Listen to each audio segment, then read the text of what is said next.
Everyone, welcome back to my channel concept learning with शुचि।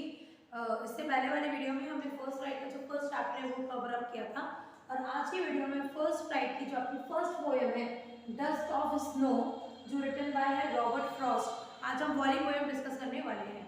तो उसके जो पोएट है वो है रॉबर्ट फ्रॉस्ट। जो थीम है, सेंट्रल आइडिया हमारी इस पोएम का वो क्या है कि जो नेचर है, प्रकृति है, वो कैसे इंसान के बुरे दिन को या उसके जो डे स्टार्ट हो रहा है सैडनेस के साथ उसको छोटे से चेंजेस के साथ कैसे कन्वर्ट कर सकती है। तो फर्स्ट लाइन है the way a crow Shuk down on me. अब इसमें दो चीजें हैं इस पोएम में जो नेगेटिव ओमन्स का नाम समझते हैं, जिसको हम शापित समझते हैं, बुरा साइन समझते हैं। तो यहाँ पे जो एक काला कौवा, जैसे अगर हम क्रो के बारे में सोचें तो हमारे दिमाग में नेगेटिव थॉट्स आते हैं, thing which is filled of darkness, blackness and all like that. और एक है हेमलॉक ट्री। हेमलॉक ट्री एक तरीके का पॉइजनस पौधा है जिसके वाइट फ्लावर्स होते हैं, यूरोपियन पौधा है ये, और इसके जो फ्लावर्स है वो काफी ज्यादा पॉइजनस होते हैं। तो दोनों ही जो चीजें हैं, क्रो और हेमलॉक ट्री, दोनों किसको रिजेंबल करते हैं? डार्कनेस को, ग्लूमीनेस को। लेकिन सडनली जो पोएट है उसको नेचर कैसे उसके जो ग्लूमी से डे को अच्छे डे में कन्वर्ट कर देता है। The way a crow shook down on me the dust of the snow from a hemlock tree। यानी कि जो पोएट का डे है that is quite gloomy and very sad, लेकिन वो क्या देखता है कि जो एक हेमलॉक का ट्री है उसके ऊपर एक क्रो बैठा हुआ है, और जब क्रो हिलता है तो वो क्या करता है, उसके ऊपर जो पेड़ है वो पूरा किससे भरा हुआ है? स्नो से लदा हुआ है। अब जब क्रो अपने विंग्स को शुक करता है तो उसमें से थोड़ी सी जो स्नो है वो पोएट के शोल्डर पे आके गिर जाती है। And at the same time, what he realized that what was he feeling at that time? He was feeling very gloomy and sad. लेकिन जैसे ही क्रो उसके ऊपर स्नो थोड़ी सी उसके शोल्डर पे शो कर देता है तो सडनली उसका जो आउटलुक है वो चेंज हो जाता है। Has given my heart a change of mood and saved some part of a day I had rued। तो उसका जो मूड है, एटीट्यूड है, वो एकदम से चेंज हो जाता है और उसका जो ग्लूमी डे है it converts into a happy moment. तो जो सेंट्रल आइडिया है वो ये कह रहा है कि नेचर की एक छोटी सी चीज भी हमारे जो बुरे से दिन को अच्छे में कन्वर्ट कर सकती है, और जो साइंस जो हमें नेगेटिविटी शो करते हैं जैसे कि क्रो है या हेमलॉक ट्री है वो भी कैसे अच्छे साइंस में हमारे लिए बदल सकते हैं। अब जो क्वेश्चंस आते हैं इस चैप्टर से, सबसे पहले तो पोएट का नाम आपका रॉबर्ट फ्रॉस्ट हो गया। उसके अलावा राइम स्कीम किसी भी पोएम के लिए बहुत इंपॉर्टेंट है। They can ask you to find out the rhyme scheme. तो राइम स्कीम फाइंड आउट करने के लिए क्या करते हैं, जो हमारी पोएम के लाइन का लास्ट वर्ड होता है you have to go with it. See crow me. अब क्रो और मी में दो कोई राइम नहीं है। राइमिंग वर्ड क्या बताओ? लो, स्लो, हाई, फाई, इस तरीके के जो वर्ड्स होते हैं।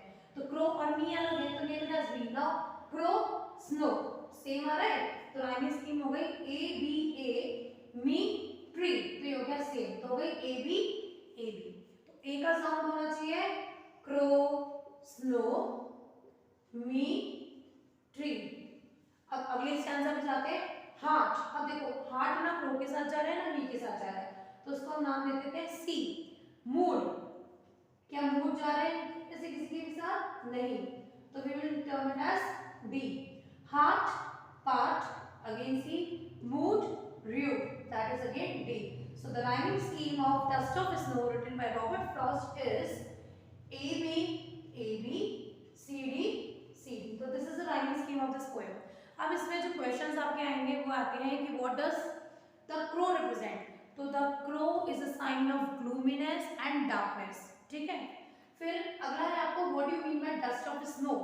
तो dust of snow का मतलब है the snow which is found या which is present on the hemlock tree।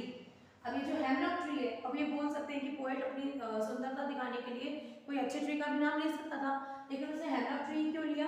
क्योंकि वो ये जताना चाहता है कि हम ह्यूमंस का आउटलुक है वो नेगेटिव या पॉजिटिव होता है।